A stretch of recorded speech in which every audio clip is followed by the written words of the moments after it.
long-range forecast. Friday, sunny periods with a high near -3. Saturday, mainly sunny but cool with a high of only -6 degrees. And Sunday, mainly sunny but colder still with a high of -7. Coming up next, extending a helping hand to those in dire need. We'll find out about the work of Ottawa's inner city ministries when we come back.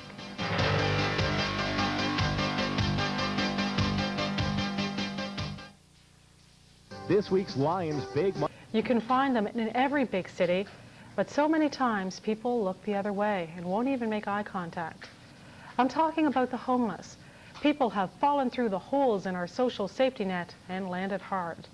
But there are organizations out there that don't look the other way. Ottawa's Inner City Ministries is one of them. It works with the homeless, the mentally ill, and street youth. With more on this, I'm joined by Susan Brandt. She's the Executive Director of Ottawa's Intercity Ministries. Susan, we're told in our society that there is supposed to be no such thing as a homeless person. That is what our social safety net is designed to be for, is to protect the people who need our protection. But what is the reality? Well, someone once said to me, they said Inner City Ministries is applying polyfilla to the ever-widening cracks in this so-called safety net or social net. And the reality is that I am seeing more people homeless, displaced, and mentally ill on the streets of our city this year than I've ever seen in the 10 years that we've been doing street outreach on the streets of Ottawa. Susan, what do you think is causing that?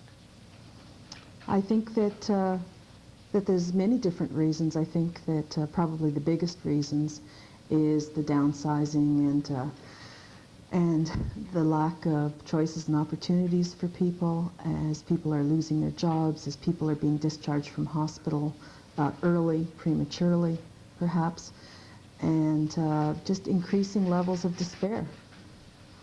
How does Inner City Ministries fit into the picture? Describe the work that you're doing in Ottawa. When we started 10 years ago, it was very simple. I saw people who wouldn't come into a building. I saw mentally ill people wandering the streets, and I wondered who was going to these people, offering hope, offering community, offering help.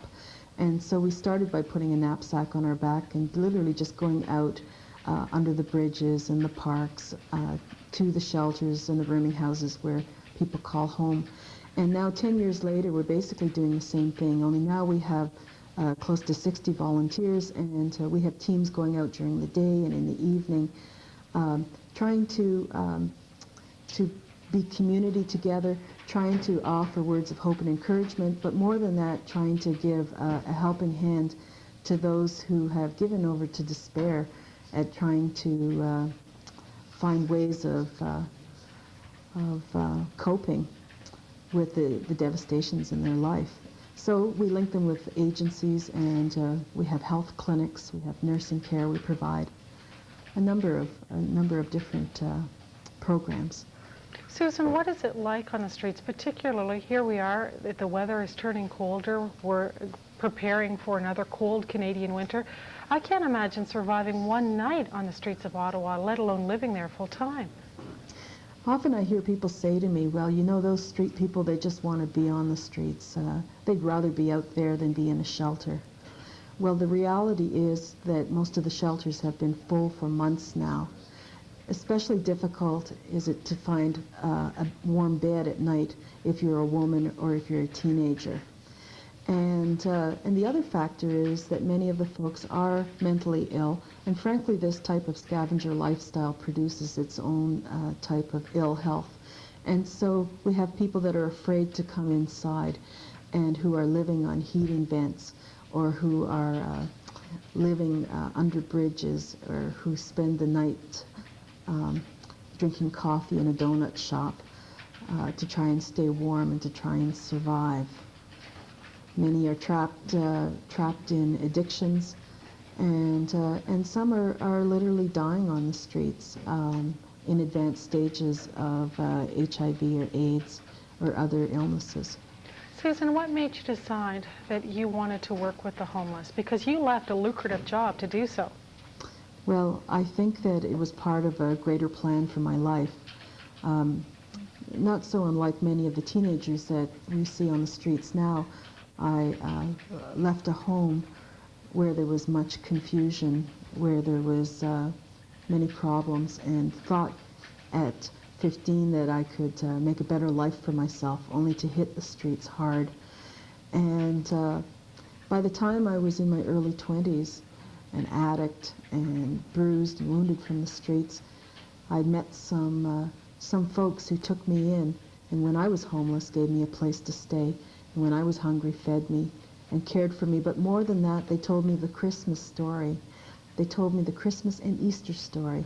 They told me about Jesus who loved me with an everlasting love. And that was the beginning of me beginning to have some kind of sense of worth and identity. And it has compelled me in my life to want to help those who I moved amongst those years that I lived on the streets. Well, if people would like to help out your ministries, there's an address at the bottom of the screen. What do you need, particularly at this time of year? Actually, people are very generous this time of year, but the fact of the matter is we have the same needs all year round.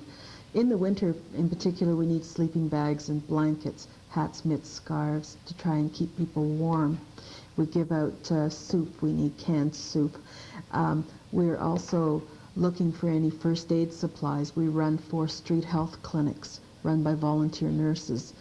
We are glad to take real money donations as well.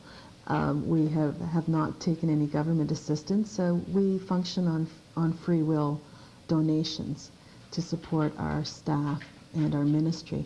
So we appreciate any donations like these items. Well, Susan, the need is great. Yes. It's incredibly great. But at the same time, do you feel like you're making a difference, even if it's just in a small way? Oh, yes. Oh, yes. I know we are. We threw a Christmas party on Friday. We expected about 200 or so people to come. We stopped counting at 330, and I realized I knew just about everybody that came.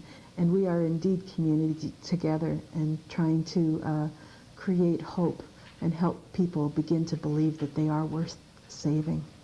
Susan, it's wonderful work that you're doing in the city of Ottawa. Thank you. Thank you so much for joining us today on the show. Thank you very much. Coming up next, a distressing report.